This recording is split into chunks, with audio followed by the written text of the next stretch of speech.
예, 오늘 본문은 예수님께서 한 동네에 계셨을 때 일어난 일에 대한 기록이에요. 그러니까 한 동네라고 했을 때는 구체적으로 어딘지는 잘 모르겠다는 것이죠. 그러니까 예수님께서 가버나움을 사역의 중심지로, 거점지로 삼으셨지만 어떻습니까? 거기만 머물지 않으시고 갈릴리 온 지방을 두루두루 다니시면서 복음을 전하셨잖아요. 그러니까 뭐 그 중에 어느 한 곳이라고 우리가 짐작할 수 있겠고요. 근데 이제 어느 한 동네에 예수님께서 계실 때 어느 한 사람이 다가왔습니다. 그 사람을 누가는 온몸에 나병 들린 사람으로 그렇게 소개를 하고 있어요. 자, 온몸에 나병 들린 사람이 동네에 들어왔다. 그리고 예수님 앞에 엎드렸다. 자, 이거는 심상치 않은 일이죠. 그렇죠? 이건 그 당시로는 금기시되던 일이었어요. 왜냐하면 이 사람은 평범한 사람이 아니라 나병 들린 사람이에요. 그것도 온몸에 나병 들린 사람. 혹시 여러분 나병 환자를 보신 적 있습니까? 예전에는 문둥이라고 했고요. 지금은 이제 나병 혹은 이제 한센시 병이라고 그렇게 하고 있는데 요즘은 따로 이제 이렇게 수용하는 그런 이제 치료 요양소들이 있잖아요. 그래서 우리가 쉽게 보긴 어렵고 대부분 우리 어린 친구들은 다 화면으로만 이렇게 보았을 거예요. 하지만 제가 어렸을 때만 해도 어렵지 않게 나병 환자들을 볼 수가 있었어요. 제가 어렸을 때 서울의 수색이라고 하는 동네가 있어요. 서울의 서쪽 변두리지만 그쪽 살았는데 뒷산에 자주 놀러 갔었거든요. 그러면 가끔씩 나병 환자들을 볼 수가 있었어요. 그때는 이제 문둥이라고 했는데 이 나병 환자들이 어떤 괴담이 있었죠? 네, 애를 이렇게 먹으면 몸이 낫는다. 그래서 애들을 잡아먹는다는 그런 괴담이 있었어요. 그런 괴담이 있는 데다가 또 이렇게 가까이 가면 이렇게 전염될 것 같고, 그리고 이제 붕대나 이제 이 옷으로 이렇게 가렸기 때문에 굉장히 무섭기도 했어요. 그러니까 어렸을 때는 어떻습니까? 그냥 도망가는 거야. 그리고 조금 큰 애들은 어떨까요? 어른들. 돌을 던졌어요. 그게 얼마 안 돼요, 실제로. 제가 어렸을 때도 이랬는데 여러분 예수님 당시는 어땠을까요? 더 심했겠죠. 물론 지금은 이제 의학적으로 나병은 전염률이 굉장히 낮은 질병이라는 걸 이제 밝혀지게 됐고요. 하지만 당시에는 그런 의학적인 지식도 의술도 부족했기 때문에 전염되는 병으로 알고 있었고, 또 나병 자체가 어떻습니까? 이 손이나 피부가 문드러지잖아요. 그래서 이제 코나 이런 귀들이 떨어져 나가기도 하고 손가락도 떨어져 나가기도, 이런 병이란 말이죠. 뼈가 썩어 문드러지는 병이에요. 그래서 이제 문둥병이라고 하는데, 그런 병이다 보니까 사람들이 굉장히 혐오를 했어요. 그러다 보니까 어땠을까요? 자연히 격리를 하게 되는 거예요. 사실 고대 근동에서는 고대 사회에서는 이런 나병 환자 같은 건 어떻게 했습니까? 아예 그 자리에서 처형을 하거나 이런 데 했어요. 근데 성경에는 어떻습니까? 격리 수용을 했어요. 왜냐하면 이거는 당연한 거죠. 지금도 그렇지 않습니까? 어떤 전염성이 있거나 그런 어떤 중병이 있을 때는 격리해서 수용하고 치료를 합니다. 그러니까 하나의 치료 방법이에요, 이 격리하는 것은. 그런데 문제는 이것이 이제 그 사람에게는 어땠냐는 것이죠. 그리고 이제 어떤 또 규정이 있냐면, 자, 이 사람이 이제 나병 환자예요. 그래서 이제 사람들 간에 있지 못하고 격리됩니다. 추방되는 거예요, 쉽게 얘기하면. 격리돼서 따로 있게 되는데, 근데 이제 어떤 정상적인 사람이 그 근처를 지나갈 때 이 사람은 뭐라고 해야 될까요? 가만히 있으면 안 돼요. 뭐라고 외쳐야 될까요? 부정하다, 부정하다. 쉽게 하면 나는 부정합니다, 나는 부정합니다. 이렇게 외쳐야 되는 거예요. 그래서 정상적인 사람이 모르고 그 사람하고 접촉해서 이 병이 옮기지 않도록, 이것도 어떤 예방 조치라고 할 수 있는 거예요. 이런 규정들이 있었단 말이죠. 그러면서 나름대로 이 공동체 전체의 건강을 지키려고 했던 그런 어떤 규정이라고 할 수 있는 거예요. 하지만 환자 당사자에게는 어땠을까요? 자, 부정한 죄인이 되어서 사람들로부터 격리가 되었습니다. 사람들이 올 때마다 나는 부정하다고 외쳐야 돼요. 병이 나으면 모를까? 그렇지 않으면 어떻습니까? 그렇게 격리된 채로 평생 살아야 되는 거예요. 죽을 때까지. 나병, 더더욱 그렇죠. 일반 병도 그런데 나병은 어떻습니까? 정말 치유되기 힘든 병이란 말이죠. 뭐 그 당시에는 더 그랬고요. 그리고 나병은 사람의 몸 전체에 이렇게 영향을 끼칩니다. 피부가 상하게 하고 뼈를 썩게 하고, 그래서 코, 귀가 문드러지고 손가락이 떨어져 나가는, 발가락이 떨어져 나가는 그런 병이에요. 악취가 나고 고통스럽습니다. 그래서 나병에 걸리면 그 순간 어쩌면 죽을 때까지 그렇게 사회로부터 격리된 채로 살아가야 돼요. 가족과도 떨어질 수밖에 없는 거예요. 자, 음식은 가족들이 공급해 줍니다. 근데 음식을 갖다 줄 때도 어떻게 줄까요? 멀찌감치. 그래서 놓고 가는 거예요. 접촉하면 안 돼요. 놓고 가요. 그러니까 어떻습니까? 가족이 와도 제대로 보지도 못하고 대화도 할 수 없는 거예요. 그렇게 철저하게 사람들로부터, 사회로부터 격리된 채 살아가야 되는 거예요.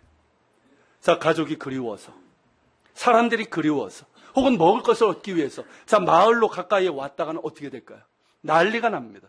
부정한 죄인이 가까이 왔다고 해서 사람들이 돌을 던집니다. 돌을 맞으면 어떻게 될까요? 가뜩이나 그 상처들이 더 상처가 나고 더 고통스럽게 돼요. 자칫하면 죽을 수도 있어요. 그러니까 어떻습니까? 사는 게 아니에요. 차라리 죽는 게 더 나을 수도 있어요. 물론 저도 그 고통을 몰라요. 제가 그 병을 알아본 적이 없으니까. 그렇지만 우리도 아파본 적은 있잖아요. 정말 죽을 것 같은 고통을 겪어보신 분들도 있어요. 그러니까 그들의 고통이 어땠을지 우리가 조금이라도 짐작은 할 수 있는 거예요.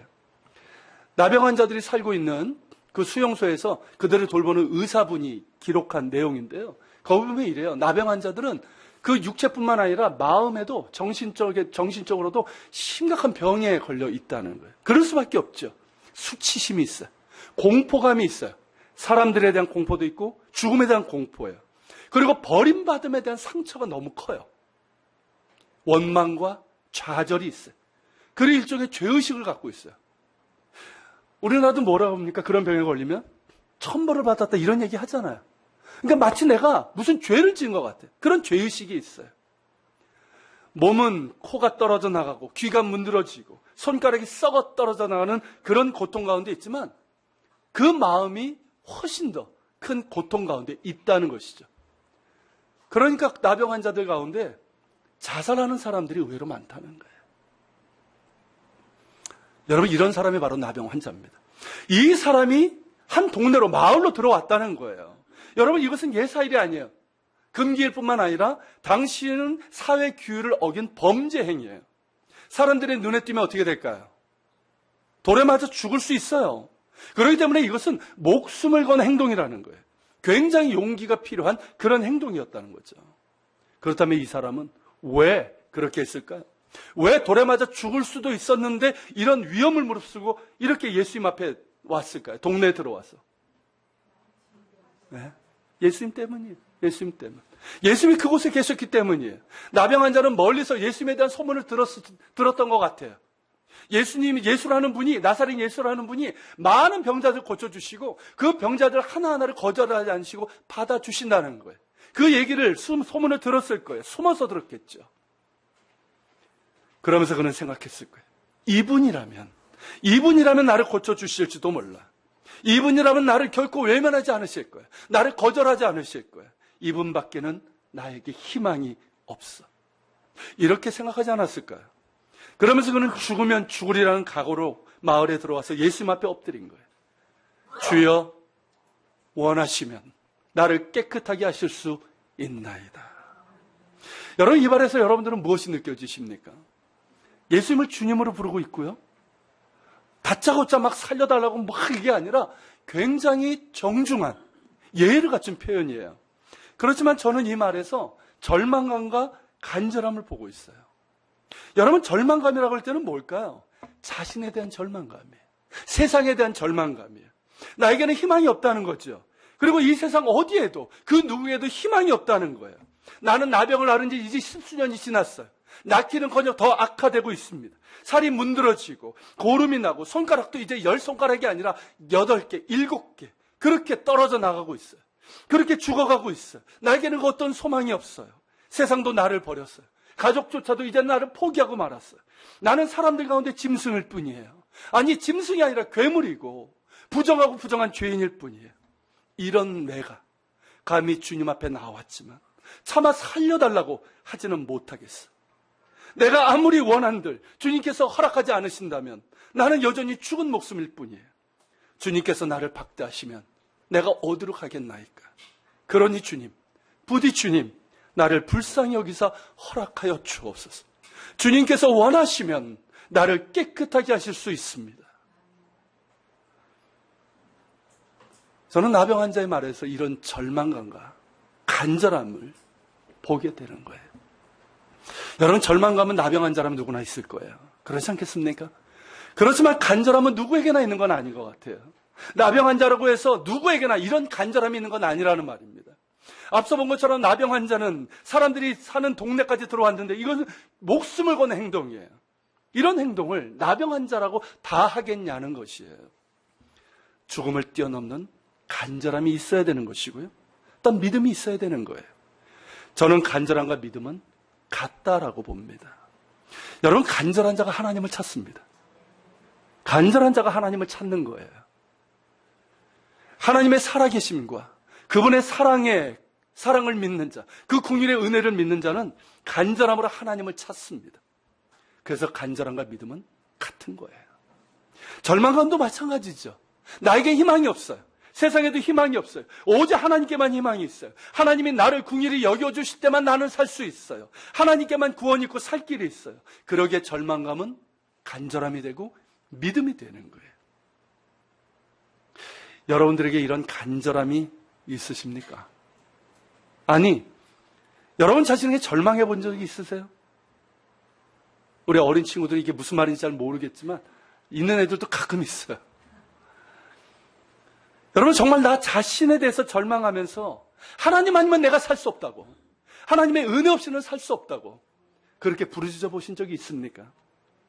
어떤 면에서 믿음은요, 나 자신에 대해서 절망하는 거예요.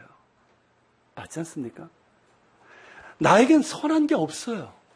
내 안에 선한 게 없어요. 나에게는 선을 행할 능력이 없어요. 나에겐 길이 없어요. 나에겐 구원의 길이 없어요. 공허해요. 뭘 해도 공허해요. 뭘 가져도 공허해요. 채워지지 않아요. 곤고합니다. 오라, 나는 곤고한 사람이로다. 이 사망의 몸에서 누가 나를 건져내랴. 그것이 영적인 절망이든 육신의 절망이든 삶의 고통으로 인한 절망이든 나 자신에 대해서 절망해 본 사람이 하나님을 찾게 됩니다. 나에게는 희망이 없지만 하나님께는 희망이 있어요. 예수님께로 가면 길이 있어요. 예수님은 결코 나를 박대하지 않으십니다. 예수님은 나를 결코 거절하지 않으십니다. 예수님께 나아가면 돼요. 예수님께 나아갈 때 예수님은 사랑으로 나를 받아주십니다. 있는 모습 그대로 받아주십니다.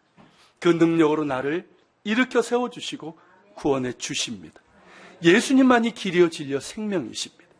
예수님만이 희망이에요. 여러분, 이것이 간절함이에요. 나 자신에게 절망하는 사람에게는 예수님께 대한 이 간절함이 있어요. 은혜에 대한 간절함이 있고요. 주님의 도우심에 대한 간절함이 있어요. 사모함이 있어요. 예수님이 있어도 그만, 없어도 그만인 사람은 예수님을 찾지 않아요. 예수님께 나아가지 않아요. 간절함이 없어요. 여러분, 수로보니게 여인을 아십니까? 마태복음 15장 그리고 마가복음 7장에 등장하는 가나안 여인이죠. 정확하게는 수로보니게, 시리아 페니키아라고 하는 지역, 지금의 레바논, 시리아 그 지역이에요. 두로와 시돈, 레바논 지역이에요. 거기에 살던 가나안 여인이에요. 자, 이 여인에게는 귀신 들린 딸이 있었어요. 근데 그 딸을 너무나 사랑했어요. 그 사랑하는 딸이 귀신 들려 있으니까 어떻습니까? 백방의 노력을 다 해봤어요. 할 수 있는 방법 모두 동원해봤어요. 그런데 다 허사였어요. 그런데 예수님의 소식을 들었어요. 그분은 이스라엘 사람인데, 유대인인데 귀신 들린 자들을 쫓아내는 능력이 있다는 소식이었어요. 그분이 이 두로 땅에, 이 땅에, 우리가 사는 이 땅에 들어오신다는 그 소식을 들었어요. 여인은 예수님께 희망을 두고 단숨에 달려가 주님을 찾습니다. 주 다윗의 자손이여, 나를 불쌍히 여기소서. 내 딸이 흉악하게 귀신에 들렸나이다. 그렇게 예수님께 부르짖습니다. 여러분, 여인의 입에서 나온, 이방인 여인의 입에서 나온 말이 뭡니까? 다윗의 자손. 여러분, 이건 메시아를 지칭한 말이에요. 놀라운 일이에요. 그런데 예수님은 어찌된 까닭인지 아무런 대답을 하지 않으시고 그냥 가십니다. 그러자 이 여인은 어떻게 합니까? 계속해서 예수님을 부르면서 따라옵니다. 그러니까 제자들은 예수님께 말합니다. 이 여인을 떠나게 해주십시오. 시끄러우니까 이 여인 떠나게 해달라는 거예요. 그러자 예수님께서 뭐라고 하십니까? 나는 이스라엘의 집에 잃어버린 양 외에는 다른 데 보내심을 받지 아니하였노라. 뭡니까, 여러분? 거절이잖아요. 표면적으로 거절이에요. 근데 이 여인은 포기하지 않고 주여 나를 도우소서, 나를 도우소서 그렇게 간청합니다. 이에 예수님께서 뭐라고 또 하십니까? 자녀의 떡을 개들에게 던짐이 마땅하지 않다. 여러분 이렇게 말씀하셨어요. 여러분 이 말은 듣기에 따라서는 어떻습니까? 굉장히 모욕적인 말이에요. 개 취급을 했잖아요. 개로 취급을 한 거예요. 예수님께서 왜 그렇게 하셨을까요? 평소에 예수님 같지는 않아요. 이것은 제자들의 생각을 그대로 반영하고 있는 거예요. 여러분 그 앞에 사건을 보면 그런 사건이 있어요. 바리새인들과 율법 학자들이 예루살렘으로부터 갈릴리까지 왔어요. 그래서 예수님을 보는 거예요. 근데 예수님의 제자들이 건수를 잡는 거죠. 근데 예수님의 제자들이 손도 안 씻고 음식을만 먹는 거예요. 근데 율법에 따르면 어떻습니까? 이 손을 씻지 않고 음식을 먹게 되면 어떻게 돼요? 부정해지는 거고 그 사람이 부정해지는 거예요. 그러니까 문자적으로 갇혀있는 사람들이에요. 그런 그들과 예수님께서 그들에게 엄히 책망하시고 그러고 나서 그들을 피해서 이 두로와 시돈 지방으로 가신 거예요. 이방인의 땅으로 가신 거예요. 그러면서 예수님의 이 말은 뭐냐면 제자들에게 묻는 거예요. 너희들도 유대인이지. 너희들도 이런 생각 갖고 있니? 너희들도 이방인들은 죄인이고 돼지로 그렇게 취급하고 있니? 이렇게 물으시는 거예요. 그리고 이방인 여인들에게는 이것이 유대인들의 생각인데 당신의 생각은 어떠냐는 거예요. 여러분 그때 여인이 어떻게 반응을 합니까? 주님 그 말이 옳지만은 부인하지 않아요. 그 말이 옳지만 나는 부정한 죄인이지만 여러분 개도 주인의 상에서 떨어지는 그 빵 부스러기를 먹지 않습니까? 나는 은혜 받을 자격이 없지만 주님께서 그 조그마한 은혜로 나에게 베푸시면 내 딸이 나을 수 있습니다. 이렇게 간청한 거예요. 그러자 예수님께서 뭐라고 하십니까? 여자여 내 믿음이 크도다. 내 소원대로 되리라. 그렇게 말씀하셨고 그 즉시로 그의 딸이 나았습니다. 여러분 뭘 보여줍니까? 간절함이에요. 간절함이에요. 귀신 들린 딸을 고치기 위해서 백방으로 노력해보고 모든 방법을 썼지만 허사였어요. 희망이 없어요. 자기에게도 희망이 없고 세상에도 희망이 없어요. 그 절망감은 예수님만이 내 딸을 살릴 수 있다는 간절함이 되고 믿음이 된 거예요. 그래서 거듭된 거절. 표면적으로는 거절이니까. 그 거절에도 불구하고 포기하지 않고 끝까지 간청을 합니다. 예수님 역시 이 여인에게서 그 간절함을 보신 거예요. 그 간절함을 보시고 뭐라고 하셨습니까? 내 믿음이 크도다. 즉 예수님께서는 간절함을 믿음으로 인정해 주신 거예요. 여러분 간절한 자가 주님을 찾고 주님만이 나를 살릴 수 있다는 간절함으로 구하기 때문입니다. 이 간절함이 우리에게 있냐는 거예요. 나에게는 절망하지만 오직 주님께 희망이 있게 간절함으로 주님 앞에 나아가 주님의 긍휼과 도우심을 구하는 거예요. 여러분 이 간절함에 우리의 믿음이 더해질 때 기적이 일어납니다. 예수님 앞에 나아갈 때 여러분 무엇이 더 필요합니까? 체면입니까? 여러분들 어떤 의로움이에요? 내가 뭘 해야 됩니까? 뭐 어떤 좋은 일, 선한 일을 해야 돼요? 내가 뭘 한들 하나님 앞에 의롭다 할 수 있겠어요? 아무것도 아니에요. 체면? 다 버리세요. 아무것도 아니에요. 간절함이에요. 주님 아니면 나는 살 수 없습니다라는 이 간절함이에요. 그리고 주님만이 나를 살릴 수 있습니다라는 이 믿음이에요. 간절함과 믿음만 있으면 돼요. 거기에 주의 긍휼이 임하는 거예요. 주의 은혜가 임하는 거예요.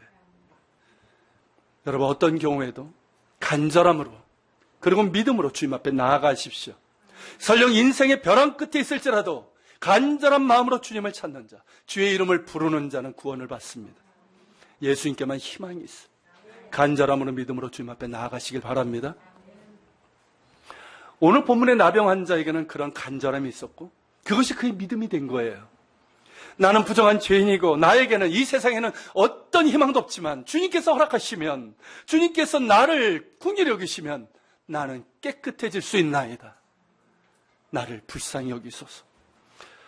여러분 이에 대해서 예수님께서 어떻게 하십니까? 13절이에요. 예수께서 손을 내밀어 그에게 대시며 이르시되 내가 원하노니 깨끗함을 받으라 하신대 나병이 곧 나으니라. 여러분 이 사람의 나병이 나았어요. 이건 당연한 거예요. 그런데 놀랍게도 예수님께서는 어떻게 하십니까? 손으로 그 사람을 만지셨어요. 왜일까요, 여러분? 그냥 말씀으로 하셔도 되잖아요. 이미 말씀으로 고치셨잖아요, 여러 사람들을. 그냥 말씀으로 나을지다, 깨끗함을 받으라 하시면 되는데 왜 굳이 손으로 대셨을까요? 이 사람이 정상적인 사람입니까? 그냥 보통 피부병 사람이에요? 아니에요. 나병 환자예요. 온몸에 기름이 덕지덕지 있는 사람이에요. 살이 뭉그러 떨어진 사람이에요. 그 사람을 손으로 직접 만지신 거예요. 여러분, 전염률이 낮다고 하지만 자칫하면 나병군이 옮길 수도 있는 거예요. 그리고 부정환자와 접촉했을 때는 어떻게 됩니까? 그 사람도 부정해지는 거예요. 그렇게 되면 정하게 되기까지 율법의 규정에 따라서요, 격리가 돼야 돼요, 이 사람도. 예수님도 격리가 돼야 되는 거예요. 만약에 그렇다고 한다면. 그리고 다른 어떤 정결해질 때까지 어떤 정결례를 해야 되는 거예요. 상당히 곤란해지고 단순한 문제가 아니에요. 그럼에도 예수님께서는 이 사람의 몸을 손을 대어 만지셨어요. 의도적으로 만드신 거예요. 일부러 그렇게 하신 거예요. 여러분, 이 사람이 언제부터 나병을 알았는지 모르지만 아주 오랜 세월 동안 이 사람은 사람들로부터 격리되어 있었어요. 사람이었지만 사람들과의 접촉은 불가능했었어요. 만질 수도 없었고 만지려고 하는 사람도 없었어요. 그의 손을 들어서 손가락질을 하고 돌을 들어 던지려는 사람들은 있었어도 그 손으로 자신을 만지려는 사람은 없었어요. 그런데 예수님께서 이 사람을 만지신 거예요. 정상적인 몸이 아니라 나병 환자의 몸을 만지신 거예요. 피부가 상하고 살이 문드러지고 고름이 범벅이 되고 악취가 나는 그 몸을 손으로 만지셨어요. 얼마나 놀랐을까요? 얼마나 당황했을까요? 하지만 참으로 오래간만에 느껴보는 사람의 손길이었어요. 아득하게만 기억되는 따뜻함인 거예요. 나를 사람으로 대해주는 처음 받아보는 사랑인 거예요. 말이 나오질 않아요. 이러시면 안 된다고 이렇게 말을 해야 되는데 그 말이 나오질 않아요. 그 따스한 손길에 모든 응어리가 풀어지는 것 같아요. 몸이 문드러지고 썩어 떨어져가는 고통보다 더 아팠던 그 마음의 응어리가 풀리는 것 같아요. 천형이라고 천벌이라고 하면서 이 더러운 문둥이 저리 가라고 했던 그 살겨린 음성들이 이제는 다 떠나가는 것 같아요. 사람들에게 버림받고 가족에서 버림받은 아픔이 이제는 나를 받아주시는 주님의 손길로 인해서 이상하게 아프지 않아요. 예수님께서 나를 손으로 잡으시자로 말씀하십니다. 내가 원하노니 깨끗함을 받으라. 그리고 그 즉시 나병이 떠났어요. 놀랍게도 그 순간 문드러진 피부에 새살이 돋고 떨어져간 손가락 발가락이 온전하게 되었고 그 더럽고 냄새나는 고름도 다 멈추고 깨끗해진 겁니다. 여러분, 이것이 예수님의 사랑이에요. 이것이 예수님의 사랑이에요.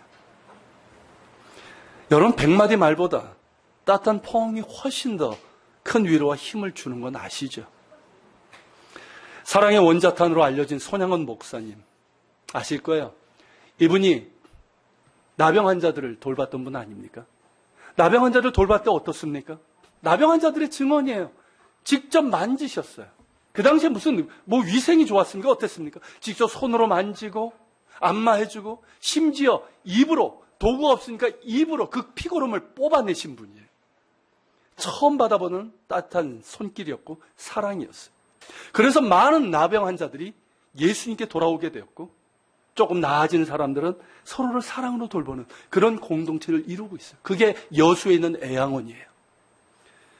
예수님을 많이 닮은 손양원 목사님을 통해서 말입니다.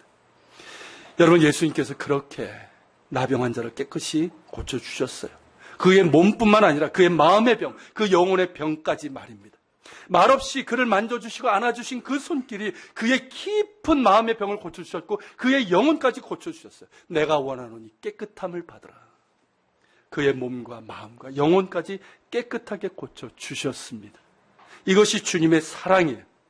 그런데 이뿐만이 아니에요. 그의 상처나고 파괴된 관계까지 치유해 주셨어요. 여러분, 14절에 보면 예수님께서 3가지 당부를 하십니다. 첫째는 뭡니까? 아무에게도 말하지 말라. 두 번째는 뭐예요? 제사장에 가서 내 몸을 보이라. 셋째는 뭐냐 하면 모세가 명한 대로 율법에 따라서 예물을 드려 내가 깨끗해진 것을 입증하라는 거예요. 여러분, 이 3가지는 하나로 연결되는 거예요. 자, 나병 환자든 질병으로 인해서 부정해진 사람은 그 병이 나았다고 해서 그것이 입증되는 게 아니에요. 예를 들어 이런 거예요. 예전에, 몇 해 전에 메르스 사태 있었던 거 아시죠? 자, 메르스가 발병이 돼서 이 사람이 격리됐어요. 그때 격리했잖아요. 근데 이 사람이 나았어요. 그래서 자기가 나는 나았어 하면 입증이 됩니까? 아무리 내가 나았다고 해도, 실제로 나았다고 해도요, 그건 입증될 수 있는 게 아니에요. 누가 확인을 해야지만 의사가 확인할 때 되는 거예요. 의사가 확인해서 이 사람 완치되었다고 했을 때 그때 공식적으로 이 사람은 나았게 된 거예요. 여러분, 그 당시에 이런 역할을 했던 사람이 바로 제사장이었습니다. 성전뿐만 아니라 지방에서도 제사장들이 있었고요. 그리고 당시 제사장은 이 질병으로 해서 부정해진 사람들을 격리할 뿐만 아니라 이 병이 뭔지를 알고 격리할 뿐만 아니라 이 사람이 나았을 때는 완치된 것을 공식적으로 확인해주는 역할을 한 거예요. 근데 그 기간이 일주일이 걸려요. 그리고 8일째 되는 날 이 사람이 완치된 것을 공식적으로 선언해주고 이 사람은 하나님께 나가서 희생제사를 드릴 수 있는 거예요. 그러니까 예수님께서 이걸 하라는 거예요. 이것을. 그러니까 지금 얘기하지 말고 이런 절차를 거쳐서 공식적으로 사람들에게 너의 병이 나았음을 입증하라는 거예요. 그러면서 어떻게 하라는 겁니까? 너의 가족에게 돌아갈 수 있고 네가 있던 사회 공동체로 돌아갈 수 있는 그런 기회를 주신 거예요. 결국 여러분, 예수님께서는 뭐까지 염두에 두신 겁니까? 상처나고 깨어진 관계까지 염두에 두신 거예요. 그것을 회복시켜 주신 거예요. 이 부정한 죄인으로 격리되어서 상처나고 파괴된 인간관계까지 다시금 받아들여지고 그리고 회복된 거죠. 이것이 여러분 예수님의 사랑이에요. 예수님께서는 주님께 나와 긍휼을 구하는 자에게 이런 은혜를 베푸십니다. 우리의 몸만이 아니라 우리의 마음과 영혼까지 깨끗하게 하시고 상처나고 파괴된 관계도 회복시켜 주십니다.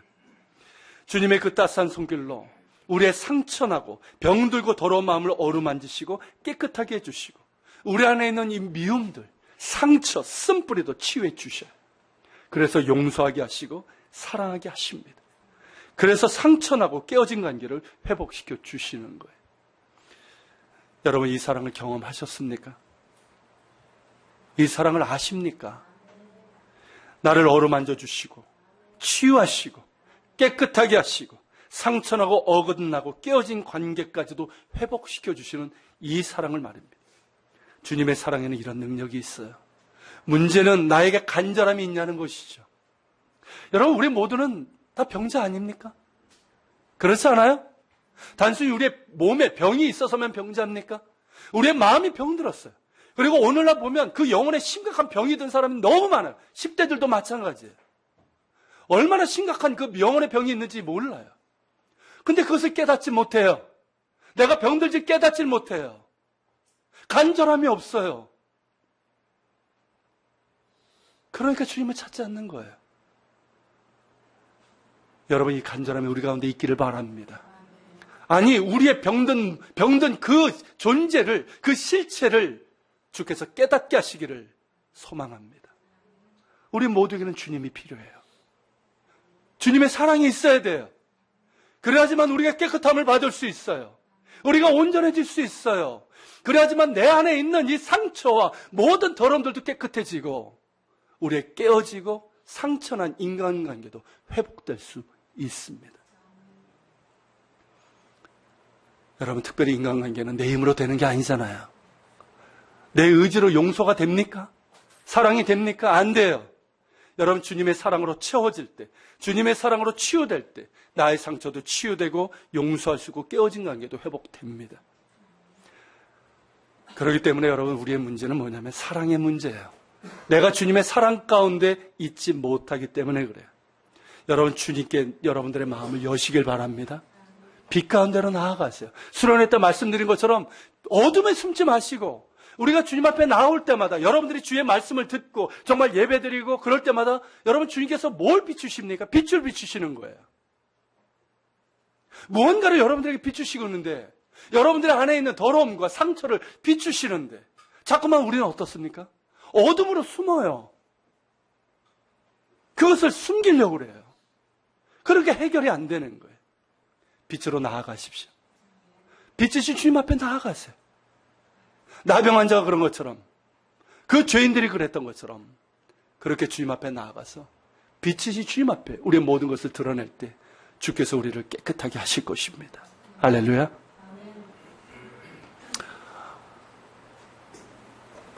여러분, 이 일로 인해서 어떻게 됩니까? 예수님의 소문이 막 퍼지게 되죠. 당연하죠. 그러니까 수많은 사람들이 말씀도 듣고 자기 병도 고침을 받고 돼서 모여왔어요. 그런데 예수께서 물러나서 한적한 곳에서 기도하셨다고 그랬어요. 우리 성경을 뉘앙스를 보면 어떻습니까? 사람들은 막 몰려드는 거예요. 나병 환자가 나았다는 이야기를 듣고 자기의 병을 고침받기 위해서 몰려들고 말씀을 듣기 위해서 몰려드는 거예요. 근데 예수님은 모여오되 예수는 물러가서 한적한 곳에 기도하시니라. 마치 예수님께서 피하신 것처럼 느껴지죠. 그런 말씀이 아니에요. 이 원본으로 보면 그건 뭐냐면 수많은 무리들이 몰려왔어요.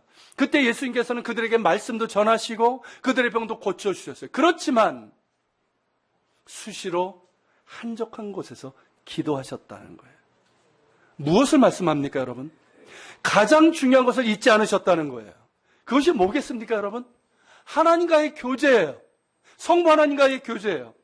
예수님께서 하나님의 본체시지만 우리와 같은 인간의 육체를 입으셨기 때문에 이 기도라는 방법을 통해서 성부 하나님과 교제를 하셨어요. 이것을 소홀하지 않으셨다는 거예요. 예수님께서 가장 중요한 것은 뭘까요? 성부 하나님과의 교제예요. 기도예요. 그러게 수시로 기도하시고 새벽 미명에 일어나 기도하시고 이런 바쁜 일상의 연속이지만 그들을 고치시길 원하시고 그들을 불쌍히 여겨주셨지만 그렇지만 수시로 한적한 곳으로 가셔서 기도하기를 소홀하지 않으셨다는 겁니다. 여러분, 이렇게 예수님께서는 우리에게 있어서 가장 중요한 것이 무엇인지를 보여주셨어요. 여러분, 우리에게 있어서 가장 중요한 게 뭡니까? 여러분에게 있어서 가장 중요한 게 뭐예요? 우리 중딩들 고개 들자. 기도하는 것도 아닌데. 여러분에게 가장 중요한 게 뭡니까? 돈입니까? 돈 많이 벌어가지고 벤츠 몰고. 요즘 벤츠 아니죠. 폼사예요? 성공입니까? 내일의 성공? 사업 명예입니까? 뭡니까, 여러분? 여러분, 우리에게 가장 중요한 것은 하나님과의 관계 아닐까요? 하나님과의 친밀한 관계 아닐까요? 하나님과의 교제 아닐까요? 그분의 은혜를 받는 거 아니겠어요? 그분의 사랑 가운데 있는 거 아닙니까? 그분과 동행하는 것 이것 아니겠어요? 우리에게서 가장 중요한 것은 기도이고 말씀이고 예배예요. 믿으십니까, 여러분? 이것이 우리에게 있어서 가장 중요한 우선순위예요. 지난 주일 예수님이 제가 그 말씀을 드렸어요. 예수님은 우리의 우선순위를 바꾸신다고요. 기억나십니까? 여러분, 우리가 예수님을 만나면 정말 예수님 안에서 우리가 정말 그 사랑을 만나고 거듭나면 우리의 우선순위가 바뀌는 거예요. 우리의 우선순위가 바뀌는 거예요. 내 삶의 일은 여전히 중요해요. 중요하지 않다는 게 아니에요. 근데 예수님을 내가 만나고 그분의 사랑 안에 있게 되면 나의 우선순위가 바뀌어요. 뭐가 제일 우선순위입니까? 예수님이에요. 그분과의 관계예요. 그분과의 친밀한 교제예요. 그렇기 때문에 아무리 바빠도 기도하는 거예요. 아무리 내가 중요한 일이 있어도 예배가 우선되는 거예요. 말씀을 보게 되는 거예요. 여러분, 이 우선순위가 분명할 때 우리의 삶에도 하나님의 능력이 나타나고 열매가 있게 되는 것입니다. 여러분, 예수님의 사역의 원천이 바로 기도였다는 걸 기억하시길 바랍니다. 기도를 통해서 늘 당신께서 이 땅에 왜 오셨는지 확인하셨어요. 그리고 기도를 통해서 성부 하나님이 함께 하시는 사역을 하실 수 있었던 거예요. 이를테면 여러분 뭡니까? 기도하고 사랑하고 기도하시는, 이것이 예수님의 패턴이었던 거예요. 뭐 그런 영화가 있었던 것 같아요. 먹고 기도하고 사랑하라. 뭐 책이고 이게 영화가 있었던 걸로 기억하는데, 기도하고 사랑하고 기도하는 이런 예수님의 모습 우리가 닮았으면 좋겠습니다. 그냥 기도만 하는 사람이 아니라, 물론 기도 중요해요. 근데 기도만 하는 사람이 아니라 실제로 사랑하고 섬기는 그런 사람이 되었으면 좋겠습니다. 그리고 사랑하며 섬기는 그 일만 하는, 나중에 일이 되잖아요, 그것도. 그래서 상처받잖아요. 그런 일만 하는 사람이 아니라 기도하면서 주님으로부터 새 힘을 얻고 그래서 더욱 사랑하는 그런 사람이 되었으면 좋겠습니다. 예수님께서 그렇게 기도하시는 가운데 육신의 고통과 그 마음의 고통 가운데 있었던 이에게 사랑의 손길로 어루만 주시고 회복의 은총을 주신 것처럼 우리도 그 사랑을 받았잖아요. 그 사랑이 있잖아요. 그래서 고통받고 외로운 이들에게 주님의 사랑으로 그들을 어루만져주고 위로주고 주님께 인도하는 그런 사랑을 했으면 좋겠습니다. 쉽지 않을 수도 있어요. 하지만 예수님의 본을 따라 기도하고 또 기도하는 가운데 주님의 사랑을 덧입고 그 힘으로 사랑하고 섬기는 우리가 되었으면 좋겠습니다. 그렇게 기도하고 사랑하고 또 사랑하고 기도하는 이것이 우리의 신앙과 삶의 그리고 사역의 힘의 원천이 되고 열매가 되기를 축원합니다. 자, 우리 자리에서 일어나겠습니다. 일어나서 우리가 찬양하고 기도하는 시간을 갖겠습니다.